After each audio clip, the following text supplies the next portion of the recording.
Today we're getting close to Easter, so I thought it would be a nice idea to make hot cross buns to commemorate Jesus doing stuff and things like that. Maybe not a good one at this time of year because it's celebrating somebody who didn't stay put. Well, they're quite easy to make. It's like any bread, it's done in stages. You have to let the yeast prove. So I've started here with some yeast. This is the Surebake Kidman's active yeast, which is the coarse, rough stuff. Now you do need to activate it with some warm milk. So I've got some milk there that I've just warmed up in the microwave. Just give it a wee splash there. And add just a teaspoonful of the sugar, which I'll use later as well. Yeast likes sugar, but not too much. So we'll just leave that there to start off fermenting while we get the rest ready. Now in here I've got strong flour, a little pinch of salt, and the spices, cinnamon and mixed spice. The recipe in your manuals just says mixed spice, but I've put in a bit of cinnamon as well, just to give it an extra bit of fireness. Just sift it through.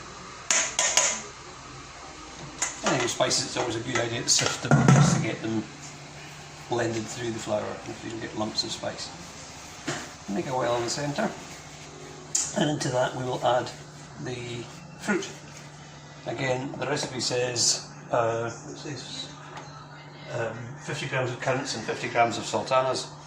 I didn't have either of them, so I'm putting 100 grams of raisins. It works. Just give the fruit a little coat of flour.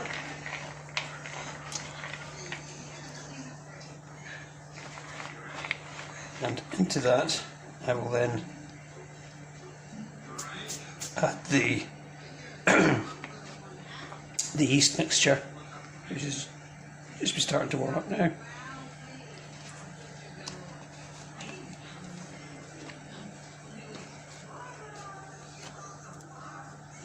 Just give it a little, it's still sticking in the bowl there, just give it a little more splash more milk, sorry. And pop that in there. Give it a mix through, and then sprinkle some flour on top of it. Yeast eats flour, so it helps it get active. And we'll leave it like that for about 10 minutes. Okay, stop. So that's been sitting there, and it's now starting to ferment. You can see the little bubbles coming up on it. And it looks quite disgusting at the moment, but we'll get it to look nice now. First of all, put in the remainder of the sugar. Quite sweet things. The egg, just break it into the middle. And the butter, 50 grams of butter. Make sure it's quite nice and soft so it works its way through the dough. And lastly add the rest of the milk, which is still slightly warm. And that should mix together to make a nice dough. Break up the egg and the butter and mix it through. It takes a minute to get it together, but it will form a ready dough.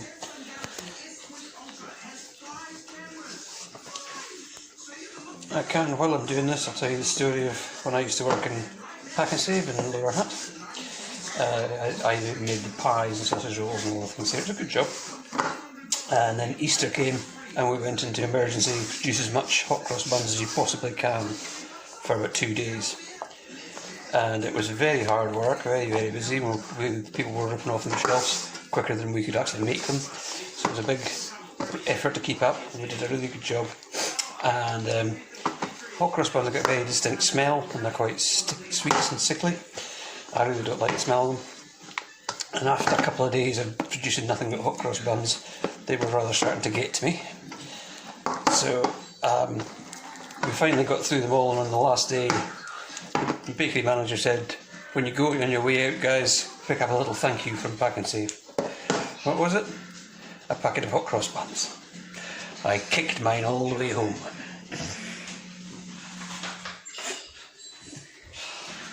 And I've never been a big fan either since, but they are very popular in this house, so we'll make some. Just use a little bit of flour to dust your hands and get it moving.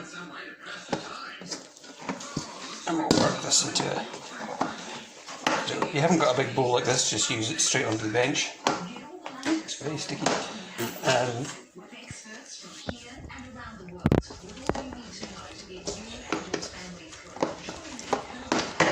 Okay, I'll keep working this, and when we come back when it's proofed, I'll pop it into an oil bowl, and it'll be left to sit and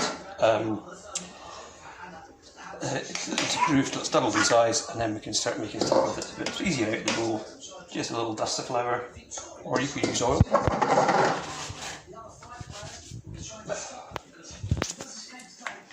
I don't know why I don't like the thing now. Okay, so I'll keep mixing it until we get a nice elastic dough.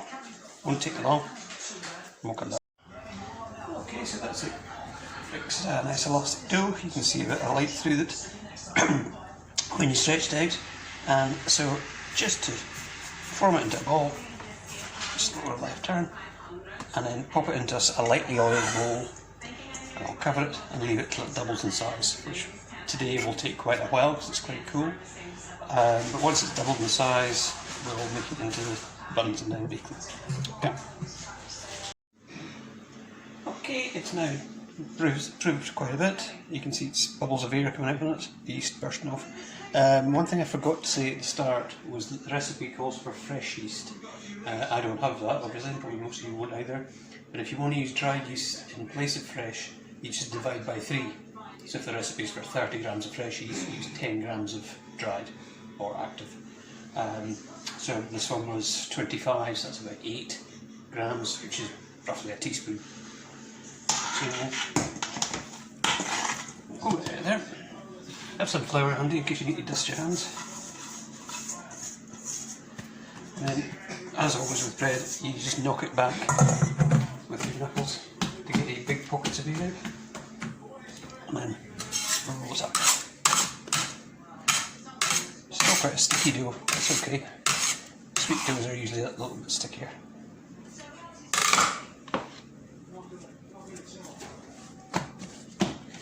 Now we're going to cut it into 12.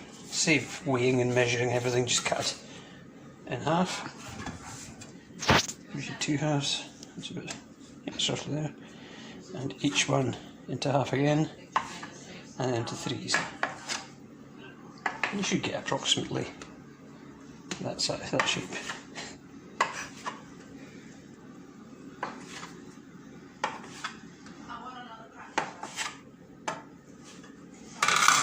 That's too small.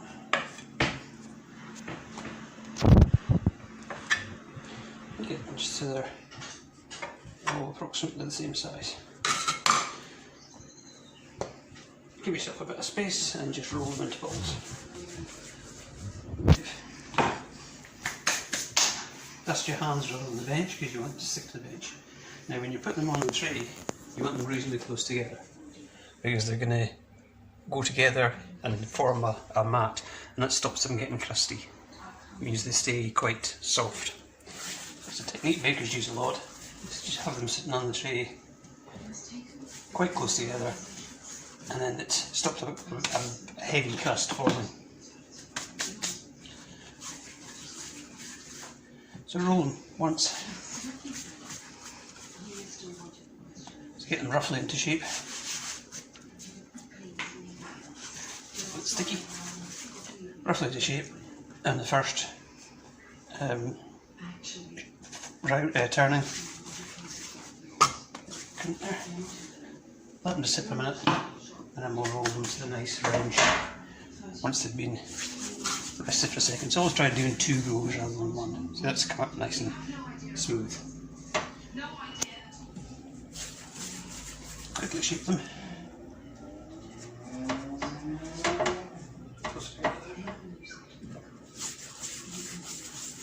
2 turns always makes them come smoother rather than trying to do them all the way in the first turn. First is pre-shaping and shaping. So that's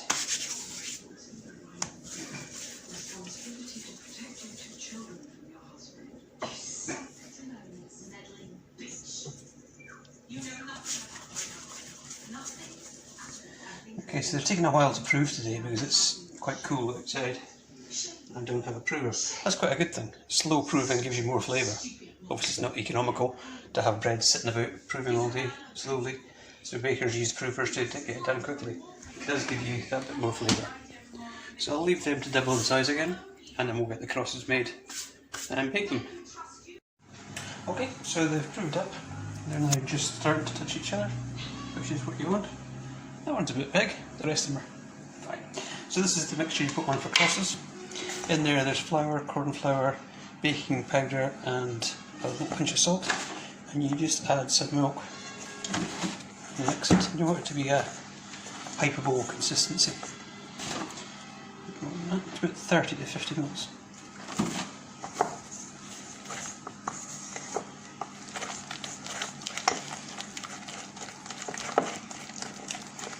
That's right there. We'd splash more, I think, just to make sure it's.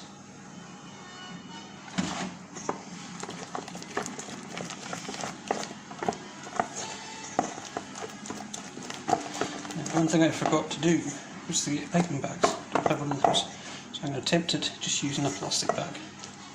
Shoot. So that's what you want, no lumps, and just that sort of consistency. A wee fraction.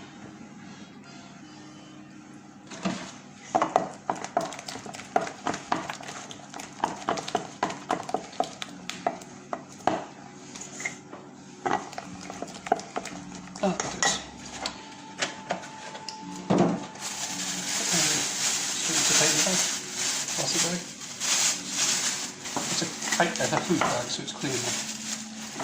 Not quite yet.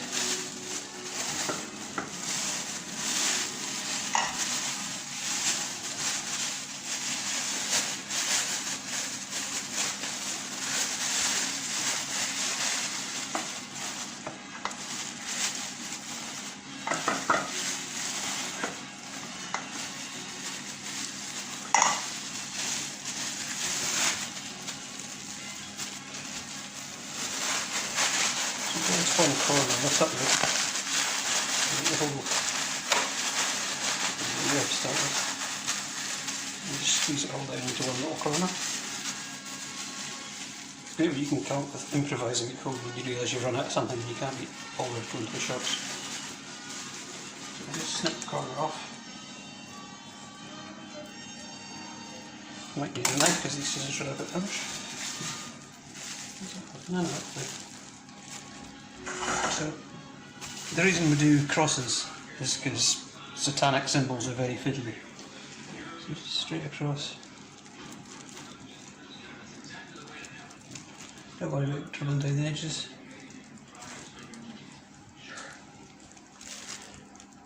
And all the way along this way as well.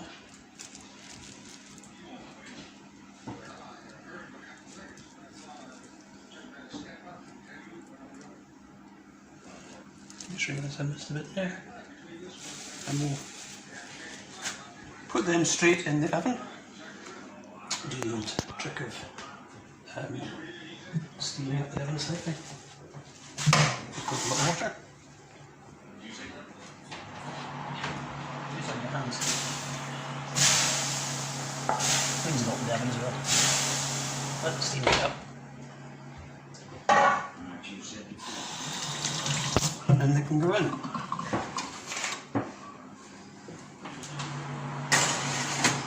They'll take about 15 minutes to bake. While they're baking, I will make a bun wash, equal quantities of sugar and water, and bring it to the boil, and we'll brush that over when they come out. Okay. Nice colour on them. These were a bit spread apart, should have touched there, but that'll be okay. They're soft on the edges, but a little hard on the top. Just to finish off and make them look nice. I could have maybe meant to turn the oven down a wee bit there, never mind. This is the bun wash, which is sugar and water, equal quantities of each. Just give them a brush. Gives them a nice shine. It's not professional look. This is any kind of sugar, caster, granulated, whatever, standard sugar. It just gives them a nice shine. And an extra bit of sweetness. You notice I didn't egg wash them because you don't need to with sweet buns because the extra sugar in the dough caramelises and colours, so you don't ever need to put egg wash to colour sweet buns. I don't tend to do it for any kind of bread, but you can, some people do. So that looks quite nice. Impress your family over Easter. Turn it out into a cooling rack as normal, because that's got some Steve, it not get soggy on the bottom of the bases. So your Easter hot cross buns. Happy Easter. Try and give them a go. You never know, you might be sounding good in this.